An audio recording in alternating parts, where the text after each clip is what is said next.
আসসালামু আলাইকুম। আমার যখন দেরি হয় আজকে মানে ১:৩০ বাজেও আমি আসলে রান্নাতে যেতে পারিনি। তো যখন আমি রান্না করতে এসেছি তখন হচ্ছে ১ম এ মানে রুম থেকে আসতেই চিন্তা করলাম যে হাত দিয়ে মেখে আমি খিচুড়ি বসিয়ে দিব। তারপরে হচ্ছে মানে ২ টা চুলা আর হচ্ছে আপনার ইন্ডাকশান ৩ টাতে মিলে করে ফেলবো।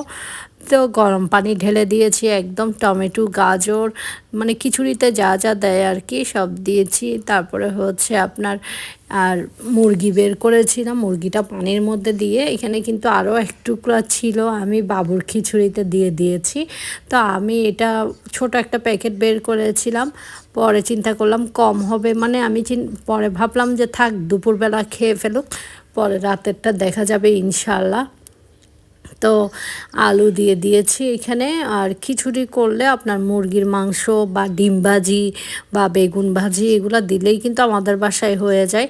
তো এখানেও কিন্তু আমি গরম পানি ঢেলে দিয়েছি, তারপরে হচ্ছে হতে থাকুক। এখন হচ্ছে খিচুড়িটা আমি চেক করছি খিচুড়ির কী অবস্থা।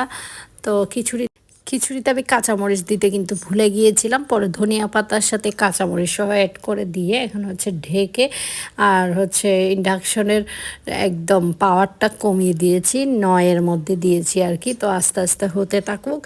এখন হচ্ছে খিচুড়ি হলে তো শুধু মাংস দিলে হবে না, সালাদ, মাংস, এখানে বেগুন ভাজি দিতে হবে, বেগুন শাক ভাজি। তো আমার শাশুড়ি কিন্তু বেগুন শাক ভাজিটা করার সময় এইভাবে করে একদম ছুরি দিয়ে বা বটি দিয়ে এঁকে দিতেন। এ তো মুরগির মাংস একদম কিন্তু শুকিয়ে ফেলেছি কষাতে কষাতে, আর একটু হালকা ঝোল দিয়েছিলাম। আর শাক ভাজিটা হচ্ছে এখন আমি উল্টিয়ে পাল্টিয়ে দিচ্ছি, একদম তেল অল্প অল্প করে বারবার দিয়েছি আর কি। তারপরে হচ্ছে আপনার এখন সালাদ করে নিব, করে একসাথে বের হয়ে মানে টেবিলে দিয়ে তারপরে হচ্ছে আমি রান্নাঘর থেকে বের হয়ে যাব আর কি। তো সালাদ আমি শসা দিয়েছি, আর খিচুড়ির সাথে আমি এই সালাডটা করি মানে শসা সহ আর কি একসাথে।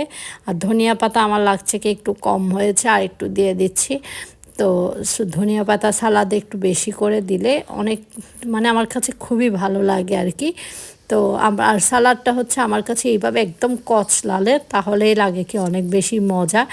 আর হচ্ছে এখন কিন্তু আমার হয়ে গিয়েছে সব কিছু, আমি এখন ভাত টেবিলে দিয়ে দিতে পারবো। কারণ হাসান সাহেব কিন্তু নামাজ পড়ে এসেই মানে ভাত দিলে সে খুশি হয়, না দিলে কিন্তু আবার কিছু বলে না।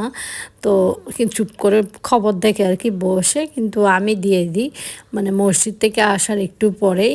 মসজিদ থেকে তো সোয়া ২টা ২টা ১০-এর মধ্যে চলে আসে। তো আমি এর আগেই মানে ২টা ১০-এর মধ্যেই কিন্তু আমি কমপ্লিট করে ফেলেছি।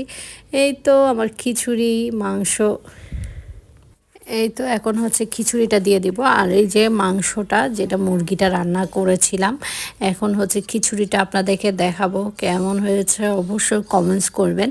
আর আপনাদেরকেও একটা পরামর্শ দিচ্ছি, যখন দেরি হবে এইভাবে করে করে ফেলবেন একদম আর্লি, আর হচ্ছে হয়ে যাবে, আর হচ্ছে মজাদার খাবারও হয়ে যাবে শুক্রবার উপলক্ষে। এই তো আমি কিন্তু এইটাই দিয়েছি দুপুরবেলা তাড়াহুড়ো করে, আর কিছু দিইনি। আর মুরগিটা কিন্তু অনেক বেশি মজা হয়েছিল। আর আমি কিন্তু আজকে মুরগিতে একটা জিনিস দিইনি, সেটা হচ্ছে জিরা। জিরা দিলে নাকি আমার মেয়ের মেহেদির মতো সুগন্ধ লাগে। এই তো ২:৩০ বাজে।